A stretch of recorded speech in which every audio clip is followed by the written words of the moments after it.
अरे प्रत्येक धंद्यात मध्ये येतोय. अख्ख्या पुण्यात कुणाला केबल टाकू देत नाही तो. नाही तर काय, वाळूचे ट्रक परताने रोडे कांचन पर्यंत अडून ठेवलेत. चोच्याची डिस्की पण यांनीच दिली. 600 खोल्या उठवल्यात त्यांनी डाणूकरचे. आता काय त्याच्या आईला आम्ही काय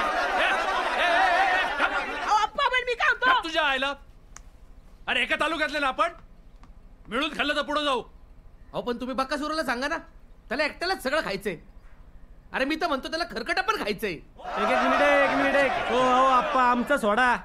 तो शिंदे तर तुमचा माणूस होता ना. अहो कसला घाण तोडलाय त्याला. हे तुझ्यात तर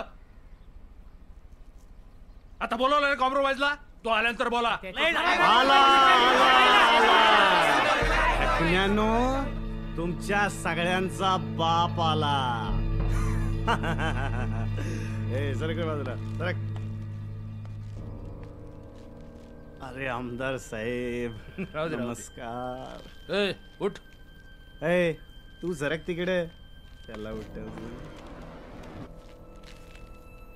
बोल रे पिट्या, काय कॉम्प्रोमाइज करायची?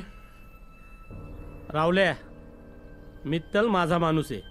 हा दत्तक बित्तक घेतला काय तू? 1 कोटीला दत्तकच घेतलाय. होय. मुळशीच्या लिटिगेशन मध्ये हात घालायचा नाही. ओ मामा, तिकडं आमच्या परवानगी शिवाय आम्ही मुळशीत आंबा पिकू देत नाही. मित्तलला जमीन विकू देऊ का? ए, तालुक्याचा 7-12 तुमच्या आई बापाच्या नावावर आहे का? अयो, आता आई बापावर गेला पार. मग कुणाच्या आई बापाच्या नावावर आहे तेवढं सांगा, म्हणजे 7-12 रिकामा करून घेतो आम्ही. हात काढ. ए, आमदार आत्ता झालोय. आत्तापर्यंत तुझे एवढे ठोकलेत ना, त्याच्या डबल ठोकलेत. अप्पा मी ठोकत नाही हो, मी ना तोडतो. माझा पॅटर्नच वेगळा आहे.